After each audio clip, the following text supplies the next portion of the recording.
This is Brian with ScreenFiles.com and Review. What I've seen a lot, not so much recently, but a lot nonetheless, is this idea that DC fans and Marvel fans shouldn't argue. We could both like them. This is the dumbest idea I've ever heard, because if you're talking about two sports teams, do you hear the same argument? If you're talking about two competitive teams of anything, I don't care if it's chess, do you hear the same ludicrous argument? No, you don't, because it's nonsense. That Marvel fans and DC fans don't agree on things, so what? It's just the way things go, and I'm perfectly okay with that. It's when things get silly and mean-spirited that there's a problem. The same thing with sports fans. If people are rioting because of a team won or lost a game, that's a bit apeshit, because it's just a game, and in the scheme of things, it's irrelevant. And the same thing goes for comic book companies or movie companies. If the one you prefer does well, more power to you. If it doesn't, don't be a dick. That being said, the competition is fine. It's just people being people, no big deal. The reason I bring this up is because I've recently seen Aquaman, and anyone who watches the channel knows I don't see DCEU movies in theaters. I also don't see Sony movies in theaters. Sony movies, another discussion. With the DCEU, for me, it feels like they're people who don't know what they're doing. And I'm right, I honestly think. And here's the evidence. Take a look at, I don't know, Man of Steel, where Superman is an apathetic, homicidal maniac, essentially. Or take a look at Batman v Superman, where Batman is a homicidal maniac, essentially. This shows to me that these people don't know what they're doing. And I know you're gonna say, well, Zack Snyder knows a lot about superheroes. Bullshit. Zack Snyder knows nothing about superheroes. And if he does, he shows them in contempt, which his films do. So either he doesn't or he does. And looking at the result, either way, it's not good. So that brings me to Aquaman. And this movie is such a mess. And what's weird about it is, a few moments ago, I was railing against the idea of people who don't know comic books making comic book movies. Jeff Johns was one of the writers of this movie. He's a DC Comics writer as well as a producer of some of these movies. And under his leadership, Aquaman was produced. And it's just such a mess. For three reasons in my eyes. First off, this movie is obnoxious. Visually speaking, it's obnoxious. There are sections of it that revolve around these kingdoms in Atlantis, and visually speaking, it just hammers you over the head with it. If it were noise, it would deafen. It's just, there's no subtlety. There's no time for nuance. There's no time for taking in details, because everything is so loud and obnoxious and in your face, and it's an assault on the senses. That I drew an analogy to sound is an interesting one, because you just want it to stop. I just wanted this movie to have a little faith in its material and to have a little subtlety with the way it approached its production design. That wasn't due to happen though. This movie is just obnoxious, visually speaking, and it was tiring in that way. And I just wished it would stop for a while. And while there are intermittent distractions, that was the tone of the movie, just full barrel obnoxiousness. 2, this is like 3 movies in one, which is a problem, because this movie runs, I want to say 2 hours and 20 minutes, including credits. This movie is too long. I was just hoping it would end. And the reason it's so long is there are too many stories here, none of them given any kind of balance, and it just comes off trying to cram things in. There's the story of Arthur Curry, Aquaman, his character and how he is a half-breed and not welcome in Atlantis. That's a story. That can be a movie. There's Black Manta's storyline and how Aquaman kills his father. That's another movie. You don't even need to include that in here. There's another movie about the machinations of Aquaman's half-brother, Prince Orm, or King Orm, I think it was. Orm, actually, O-R-M. That's another movie. It's just cramming plot after plot after plot. And I'm not talking subplots. I'm talking major plots into this movie. And there's like an Indiana Jones type subplot in it, / Romancing the Stone type subplot in it as well. It just keeps doing this.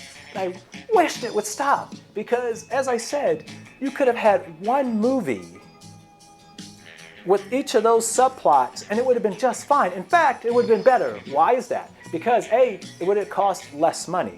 Now keep in mind, Aquaman made over $1 billion in the box office. I don't know how this happened. Most of it was made overseas. So this character may have significance to foreign audiences that just aren't there with domestic ones. But I don't get that. In any case, it did. So now imagine, and it cost, by the way, I believe somewhere between $150 to $200 million to produce.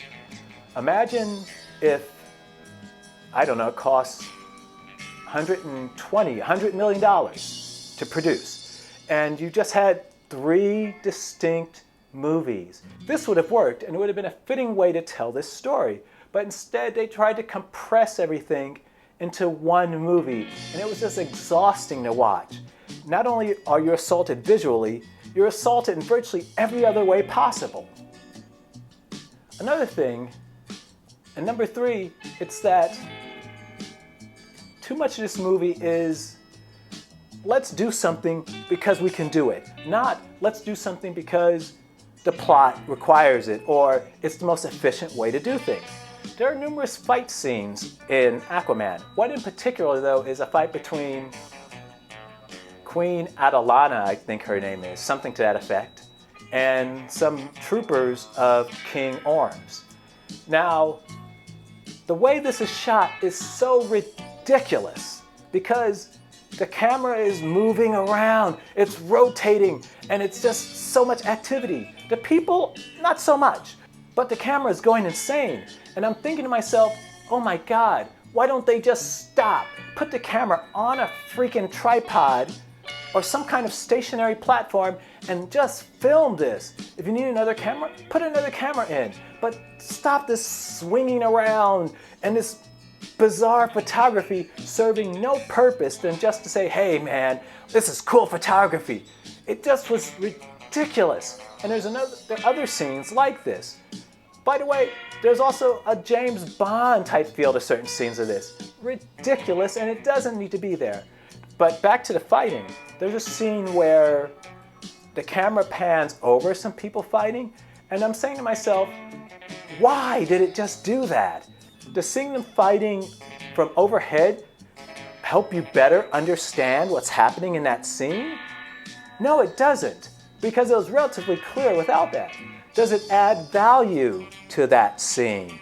No, it doesn't, because it's pointless. And this is what bothers me, and it reminds me a lot of Man of Steel, in that things are happening visually, not because they need to happen, not because they make sense, not because they benefit the story, but because some person wants them to be there, and that's it. It doesn't further the story. It doesn't further the narrative. It contributes nothing but an extraneous scene. By way of example, if you've seen Captain America: The Winter Soldier, for my money, probably the best Marvel Studios movie, take a look at the fight between Captain America and a Winter Soldier. That's a fight that's minimalist to the extreme. The motion of it is sped up, but it's not ridiculous camera angles. The camera's not spinning around. The camera is just showing you what's happening. Sometimes from the point of view of Captain America, but it's not ridiculous, and it's not silly, and it's not over the top. Aquaman's fight scenes are just daft. And in watching them, I was wondering, why is this happening? Just stop it. And this is so much of this movie for me. And a curious thing about it is that it seems to have less faith in its characters than any other of these movies I've seen. Well, that's not really fair. I think Batman v Superman also had no faith in its character, particularly Superman. No faith in him at all. And there was so much crap going on at any particular moment, it felt to me like this is to distract from the actors. The actors are barely present, even when they're present. It's the weirdest thing. And this movie is the weirdest thing in a bad way.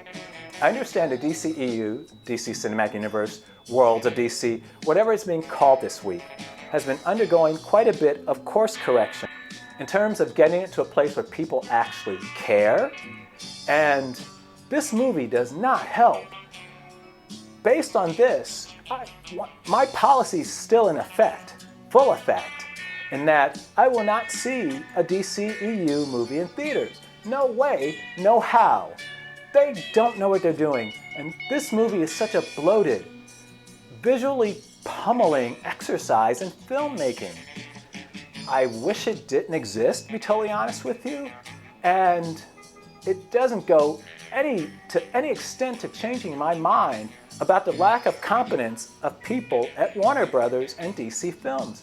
This movie it's not awful, oddly enough. After all that complaining, you may think that the movie is awful. It's not awful. It's just overdone and overbaked.